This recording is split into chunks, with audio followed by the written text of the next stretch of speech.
अस्सलामुअलैकुम and welcome class. मैं हूं आपका टीचर सैयद बहुत। हम पढ़ रहे हैं 10th कंप्यूटर साइंस और आज का टॉपिक है कॉन्स्टेंट्स, जो कि हमारा आर्टिकल नंबर 1.3.1 है।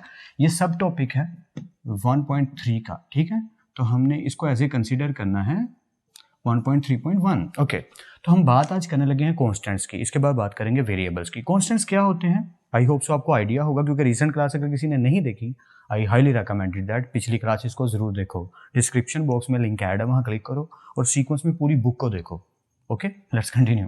The values that can not be changed, of course ऐसी वैल्यूज जिनको हम चेंज नहीं कर सकते according to time, according to need. एक दफ़ा बता दी तो वो वही रहेगी। अगर मुझे कोई कहे कि सर 1 और 0 अगर आप लिखते हैं 1 और 0 तो ये क्या बना, ये 10 बना। तो अगर हम 10 लिखते हैं तो क्या ये किसी और तरह से बिहेव कर सकता है? नो, 10 की तरह ही बिहेव करेगा।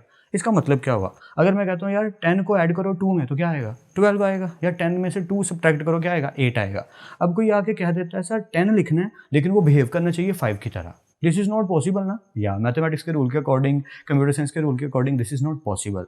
तो ऐसी वैल्यूज जिनको आप चेंज नहीं कर सकते वो वही रहेंगी जो वो हैं। 10 ही रहेगा, 5 ही रहेगा, 2 ही रहेगा। You get it right. या तो ऐसी वैल्यूज जो चेंज नहीं हो सकती उन्हें कहते हैं कॉन्स्टेंट्स। ओके, 3 टाइप्स हैं, बुक में बताई गई हैं। मैंने उनको स्मॉल वे में लिख दिया नोट्स के तौर पे। जैसे आपको ठीक लगे आप लिख लीजिएगा, पर याद वही करना जो बुक में लिखा है, क्योंकि पेपर पॉइंट ऑफ व्यू से मार्क्स तभी गेन होंगे जब आपने डेफिनेशन को अच्छे से प्रिपेयर करके लिखा होगा। डिफाइन खुद से कर सकते हैं but definition is still there. I hope you get it. Okay, शुरू करते हैं। इंटीजर कांस्टेंट पहली टाइप। ऐसी type the values without decimal. ये याद रखिएगा, पेपर में वो पूछ सकता है। यह भी हो सकता है कि एमसीक्यूज में क्वेश्चन आए कि बताएं इनमें से कौन सी वैल्यू ऐसी है जो इंटीजर कांस्टेंट है। तो बड़ा आसान है यार, याद रखना। इंटीजर कांस्टेंट पॉजिटिव भी हो सकते हैं, नेगेटिव भी हो सकते हैं, बट उनमें डेसिमल वैल्यू नहीं आएगी। फिर से, डेसिमल यानी पॉइंट वाली वैल्यू। इंटीजर कांस्टेंट जो होते हैं वो वैल्यूज होती हैं जिनमें पॉजिटिव वैल्यूज भी आती हैं और नेगेटिव वैल्यूज भी आती हैं, बट उसके अंदर डेसिमल वैल्यू, पॉइंट वाली वैल्यू नहीं आती। तो सिंगल सी मैंने एक लाइन लिख दी, द वैल्यूज विदाउट डेसिमल। या सिंपल हो गया। I hope so you get it, it's quite easy. या फिर आते हैं रियल कांस्टेंट्स। इसका ऑपोजिट, बस सिंपल सी बात है, the values including a decimal point, जिसके अंदर डेसिमल पॉइंट आ जाए, चाहे वो माइनस में हो चाहे वो प्लस में हो, डजंट मैटर। तो ऐसी वैल्यूज जिनमें डेसिमल पॉइंट ना आ रहा हो और हो कांस्टेंट, उन्हें क्या कहते हैं, इंटीजर कांस्टेंट।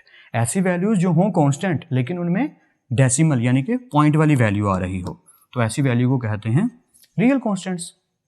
ये तो याद भी हो गया, इट्स क्वाइट इजी। बड़ा सिंपल सा तरीका याद करने का, the values without decimal, the values with decimal.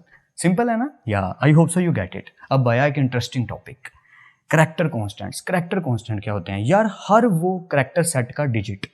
Character set I hope आपने क्लास पिछली देखी या नहीं देखी, मैं बार बार रिपीट कर रहा हूँ। 1.3 आर्टिकल या कॉन्स्टेंट्स एंड वेरिएबल्स जरूर देखो।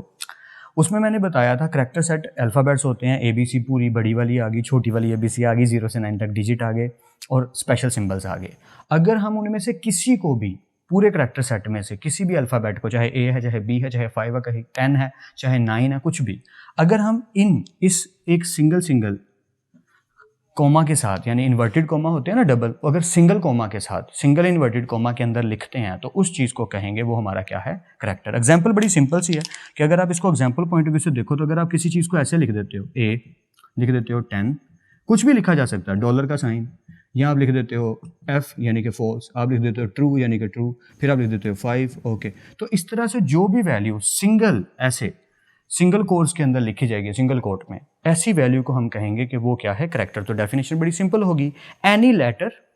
अब लेटर में सारे के सारे लेटर्स आ गए, small letters, upper case letters, digits, special symbols, ठीक है। So any letter enclosed with single quotes is considered as a character. तो मैंने एग्जांपल्स लिख दी। यहाँ पे एक छोटी सी बात और आपको बता दूं कि जो हम सिंपल वैल्यूज लिखते हैं, जैसे इंटीजर कांस्टेंट सी लैंग्वेज में लिखेंगे, तो अगर हम कहीं लिखें, यार ये जगह थोड़ी कम है लेकिन आप समझ जाओगे, अगर लिखें 5 + 5 तो आंसर क्या आएगा, 10।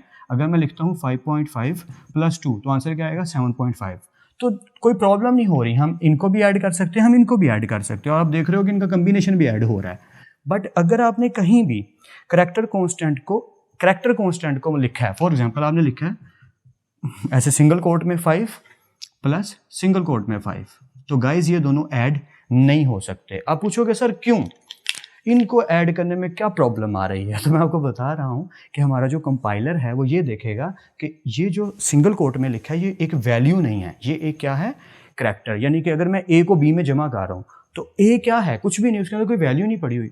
5 क्या है, एक वैल्यू है। लेकिन अगर मैंने इसको सिंगल कोट में लिख दिया तो ये एज अ सिंबल ट्रीट होगा, सिंबल या एज ए सिंबल ट्रीट होगा, एज ए वैल्यू ट्रीट नहीं होगा। एक लंबी कहानी है इसके बैकग्राउंड में कि सर सिंबल के तौर पे क्यों ये कंसीडर होगा, ये तो वैल्यू ऐड करके हमें आंसर दे रहा है। यार वो आस्की कोड, इसके बैकग्राउंड में एक आस्की कोड होता है, वो उनको ऐड करके उनका आंसर बना के लिख रहा है, जो आपके पल्ले नहीं पड़ेगा, ना ही समझ आएगा, क्योंकि अभी आपने पढ़ा नहीं है। या इंजीनियरिंग लेवल पे जाओगे ज़रूर पढ़ोगे, अच्छे से समझ भी आएगा। अभी सिर्फ आइडिया दे रहा हूँ, फिर से रिपीट कर रहा हूँ। वैसे 9th क्लास में आस्की कोड हमने पढ़ा हुआ है। अभी के लिए बात सिर्फ इतनी है कि जो हमारे करैक्टर कॉन्स्टेंट हैं वो हमारे अरिथमेटिक ऑपरेशन में यूज़ नहीं होते। किसमें? अरिथमेटिक ऑपरेशन यानी plus minus multiply divide. Topic आएगा आगे चैप्टर 2 में, इंशाल्लाह डिटेल से पढ़ेंगे। अभी के लिए आइडिया ले लो।